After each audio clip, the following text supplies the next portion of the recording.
Hey everybody, this is Rydo, and today we're starting a series for the game Snake Pass. So this is kind of technically a puzzle platformer, but it does have a secondary aspect to it that makes it pretty unique. From first looks of it, you might think it's a Banjo-Kazooie style game. You're playing as a snake and you have a bird creature that's going to help you unlock arcade mode. So you play as the snake on the left, the bird helps you, but there's some big differences in how you maneuver. It's not really a game where you're just going to run around. No, you're going to have to actually slither and control a snake, kind of like how you would imagine a snake would have to be controlled, or at least how the creator of this game imagined that a snake would have to be controlled. So if you were to compare it to something like Super Mario 64, there's a lot of things Mario could do, like running, jumping, back jump, back flipping, triple jumping, long jumping. Not really going to have any of that, so it's going to be kind of a smaller area, I imagine, in each level. A smaller focus, just kind of a slow and steady wins the race concept. I am very happy with how the settings by default were set. It put everything at very high, and if you go to custom, there is nothing above very high as far as this is a 2017 game, so for me it is actually quite a modern game that I kind of wanted to play from day one. I was just, waiting till it went down to more of a reasonable price.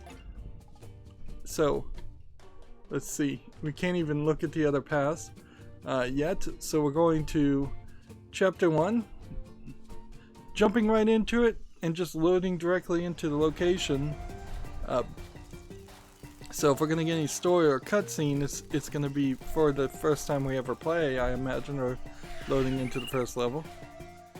Noodle is the name of the snake, and the bird is talking without being voiced, which I guess makes it easy to localize.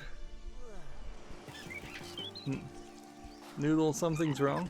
The gate is broken. If we don't fix it, we'll be stuck here forever. So, to move forward, you hold right trigger. And then you use left stick on the ground to control yourself, but you still have to hold right trigger. So, take note already that this is not just a simplistic hold the left trigger to reach places. Now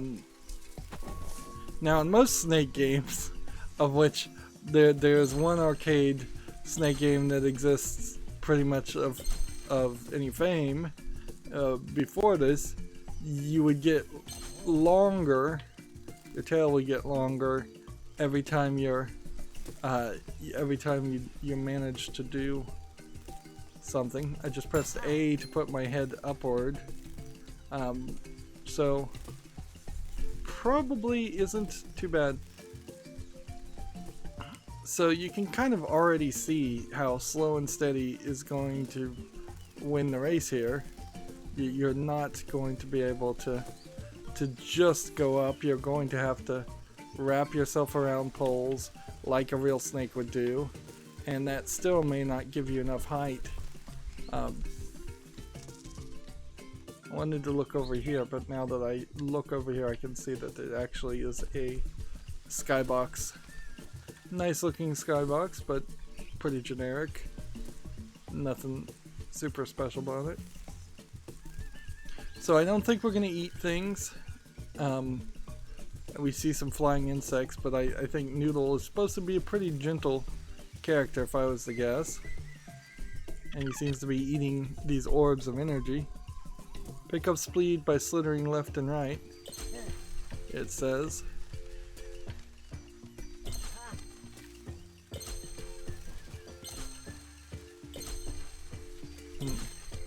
Of course, I want to look back behind here and see if there's another coin. This seems like this is going to be a fairly easy first level, and I wouldn't be surprised if this is a fairly easy game. I've run into a lot of puzzle platformers that definitely feel like they should have been for kids, and then the amount of difficulty was rather high. Lift your head up by pressing A. This is the first point I was supposed to have pressed A. And I kind of think that puzzle platformers probably should be kid-friendly. Alright, now if I go down there to get this coin, am I gonna die? Let's get it later. Let's play the way we're supposed to. So going upward seems to speed you up more than slithering back and forth does. You can see there's 3 shapes, and 2 of them are in what looks like an energized state. A keystone is missing from the gate. We need to find the keystone and bring it back. So,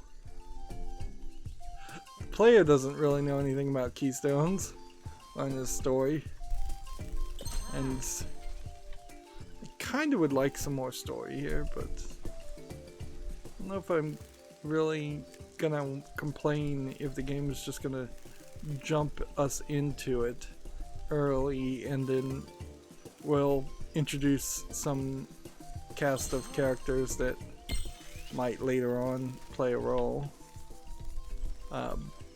or if we're not gonna really see any other characters at all, that might be the case too.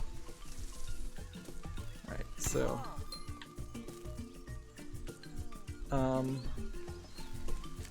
you can't pull backwards though, which I guess is fair. I've never seen a snake go backwards. They probably can do it. I probably just not paid enough attention. I think it's weird that I didn't find all the coins, but let's just see how this goes. You just have to touch it. You don't have to wrap it up or do anything like that, or carry it in your mouth. This game is basically a experiment of the programmers, I think, to introduce a new style of movement, and I could very easily see myself making the argument that this could have been a experimental like puzzle mode in a much bigger game. If you wrapped this up around like a Metal Gear Solid game where you're running and shooting, or well, usually in Metal Gear Solid games you're playing stealth, and then at some point you just control a snake, that would be pretty thematically accurate.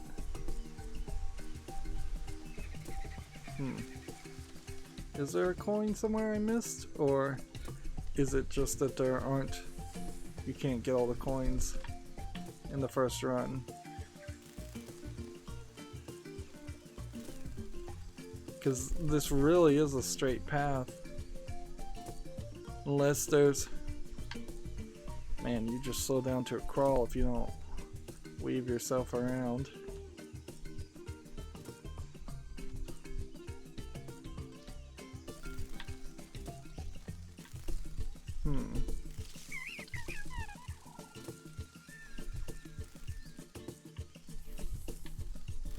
It's down here.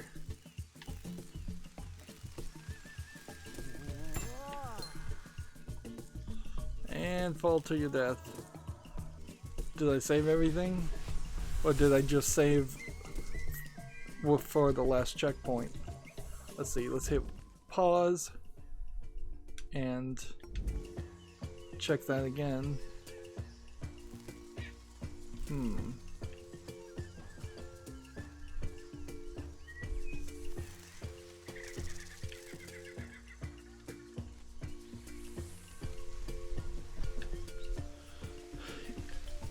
probably isn't worth my effort to check all of this and try and get all of this right now, because I imagine your real progress that you're going to have in this is going to be just getting better at controlling the snake. Because there's clearly a way to increase your grip. And I don't exactly know what that is.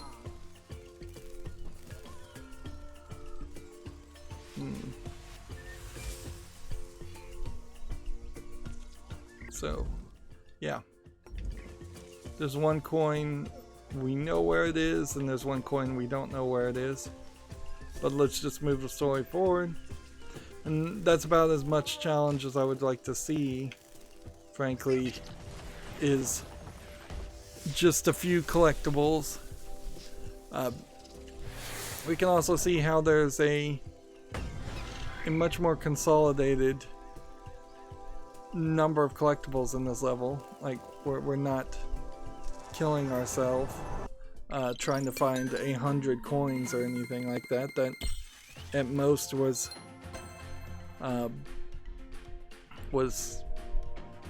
20 little orb balls and three gate keys, of which we only had to find 1, and 5 coins.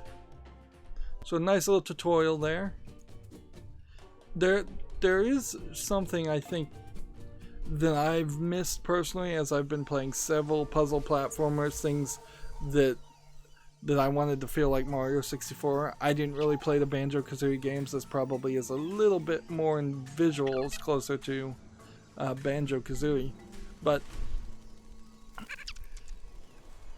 it wasn't until I saw a video of just talking about how many puzzle platformers were out there created for the Nintendo 64 era of consoles, for that generation of consoles, that it may simply be that people burned out on them.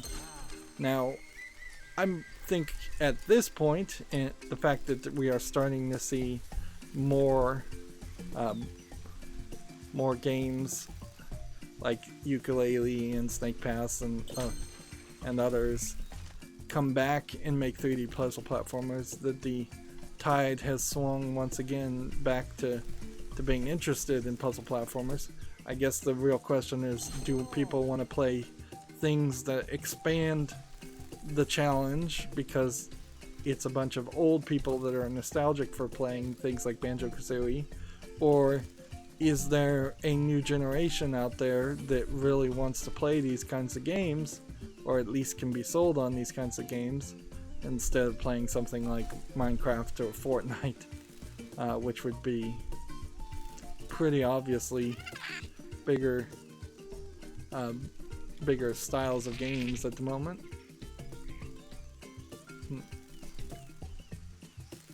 So we've been doing that for a while,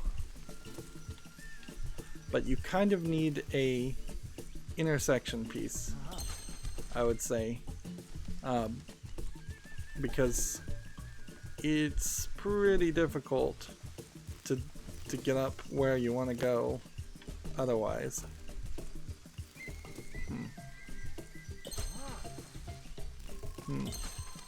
Yep, each one of these is going to be a challenge, whereas the coins are going to be kind of more hidden. The camera is a little awkward, and the right stick does not seem to have a way to zoom out. You would think that the bird might be able to see that. I just pressed X and it made a sound, I think. So I'm wondering if there's some kind of dance. That's my thought, is that there might be some kind of dance you have to do in front of those stages, and then those little statues, and then the statues will give you a coin. And until we figure out what we're supposed to do, we won't be able to 100% any of the levels, which I think is the intention. Oh no, the gate has all of the keystones missing. We need to find all 3 keystones and bring them back to the gate. It would be a little weird if this game like only slightly introduced a final boss like right at the end of the game, and if there was ever a Snake Pass 2 to be made, which I think you could probably do. Just depends on how many levels there are. This game, according to howlongtobeat.com, is not that long. It's pretty short and simple, and I think that might benefit making puzzle platformers nowadays. The snake does not drown, it seems. So if in the next couple years, in 2021 or so, a Snake Pass 2 was made and it was just more levels, that would be fine. I kind of would want some kind of character. An evil snake, a weasel, a ferret. I mean, you take your selection. It would be comedic, just off the top of my head, if we had a level where we run around the snake. We run around as a snake, scaring like a human. I mean, you could do the stereotypical old lady scared of snakes, or girl scared of snakes, or you could subvert expectations and have it be a guy who's afraid of snakes. This also feels like a game that you could fairly easily speedrun if that was your goal.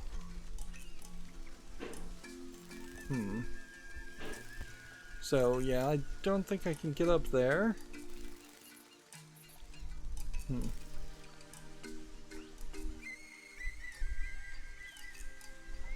Is there a benefit to collecting them all at once, or should you turn them in because the keys might unlock some other part of the level? Honestly, I don't think it will. I think in almost a direct better choice than Ukulele, they've made a small map that just works. Works a lot better for what you're trying to get. It keeps everything nice and tight. You're not gonna struggle with. I'm just gonna hold my neck on the ledge there to hold myself up. Yep. Yeah, and totally speedruns could easily be a thing here. Use left trigger to hold tight and wrap around like this. Alright, so left trigger, and then right trigger, and then A turns it down to a snake crawl, for lack of a better term, but what it does do is, I think, lock you in a position so you're not gonna just fall down.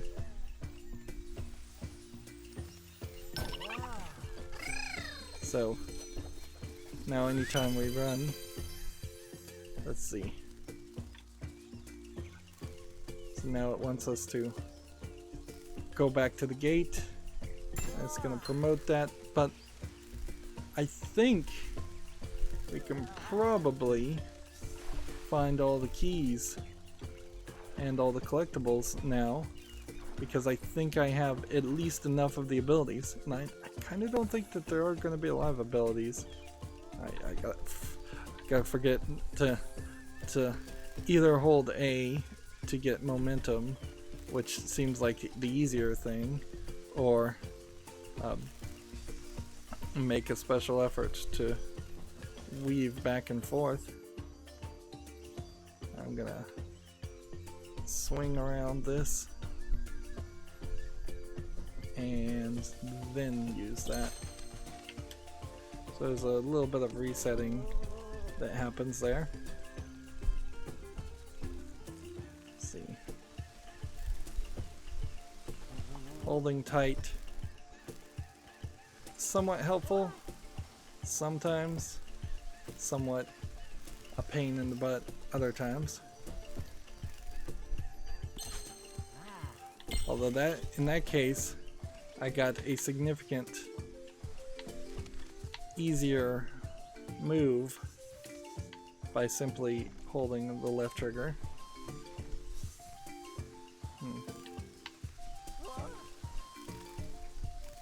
Alright, my left trigger not working there. So it's not a perfect solution always. Did I see a coin over here? No. Where are we as far as coins too?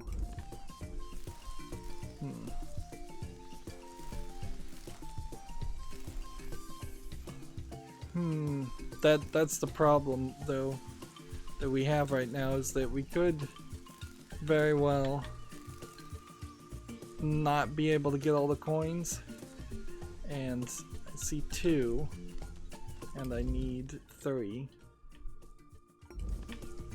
and boy, it really doesn't want to come out of the menu very fast either.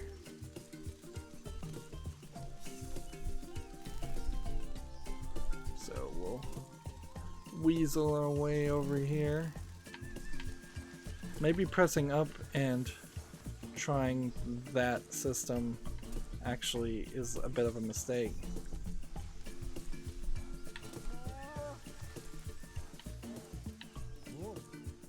Alright. Let's try this again.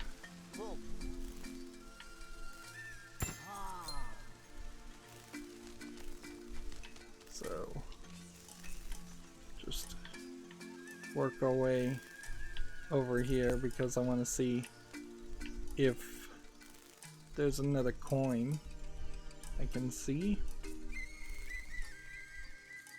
This is kind of a great point to look here. Way smaller than the ukulele levels, and almost certainly a significant larger amount of levels because of it. This is a nice limited move set that would certainly appeal to somebody who wants to either become an expert at this or towards children that don't want to do anything. I suppose it's it's a decent like kids game also, because it doesn't seem like there's going to be too much violence, unlike in ukulele where you were eating butterflies for health. It doesn't seem like you need health in this game, and it doesn't seem like you could eat anything. Now, here's an interesting question to ask. I can never remember the mnemonic. Is it red, when red touches yellow, you're an okay fellow? Or is it when red touches black, you're dead Jack? Or, I think that's the mnemonic.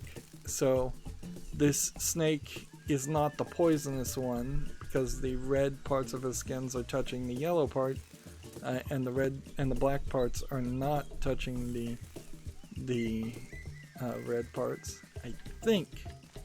But I could be totally wrong, and I could have just said the mnemonic completely wrong. But from the looks of it, and from how this game is played so far, it doesn't seem like we have any kind of antagonist at all. So that leads towards the thought, I need to probably find a checkpoint if I'm gonna try and jump over a ledge. I probably shouldn't be jumping over ledges. Let's see, here's a starting checkpoint to reset on, to autosave, and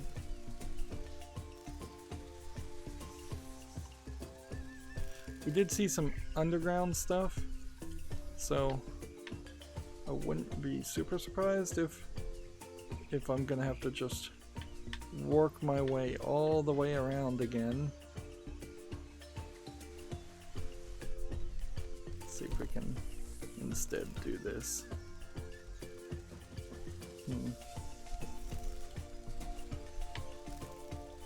Nice shiny gold coins, but it doesn't seem like Noodle particularly has any interest in gold.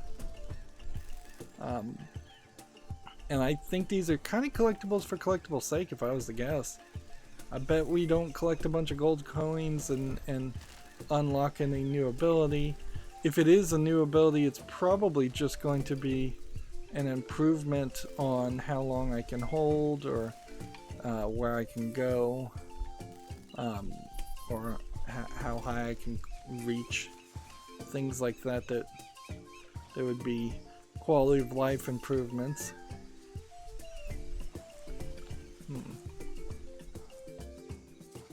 Let's see.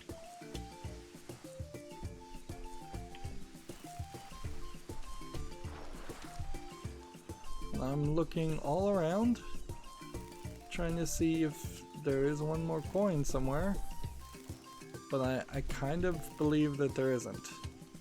I believe you can get 4, maybe you have to get all 5 coins if you want to collect them in the same playthrough, so we may very well find that they come back in a somewhat later point and say go back and play the levels again. There's definitely something just short, simplistic, and easy about this game. Maybe it makes an interesting argument that Mario 64 really didn't need Mario and Bowser's backstory from the previous games to still be a good game. There was pretty much no story in Mario 64 other than you're trying to save the princess, which is the basic story of most Mario games. And that Bowser had like kidnapped her, although I don't even know if he kidnapped her so much. Like, yeah, I don't know where the princess really was in Mario 64, come to think of it, because it's not, you don't see her even in the final battle. You just get a star.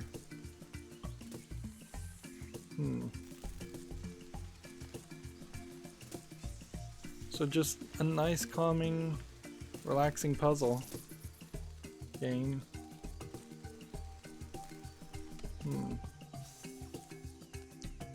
And I think the last coin, if I was to guess, is in front of this statue. Nope.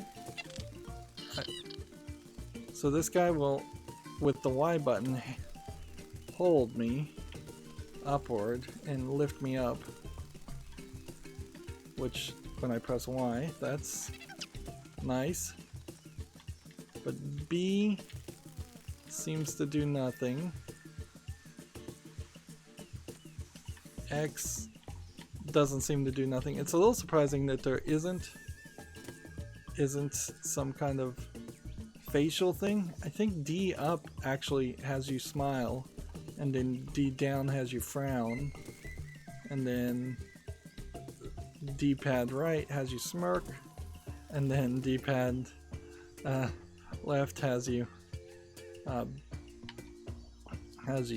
look afraid.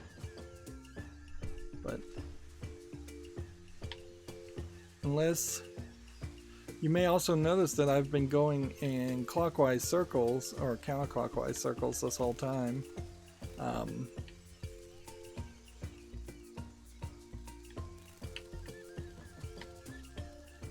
That's just going to be a natural prevalence and preference throughout the game.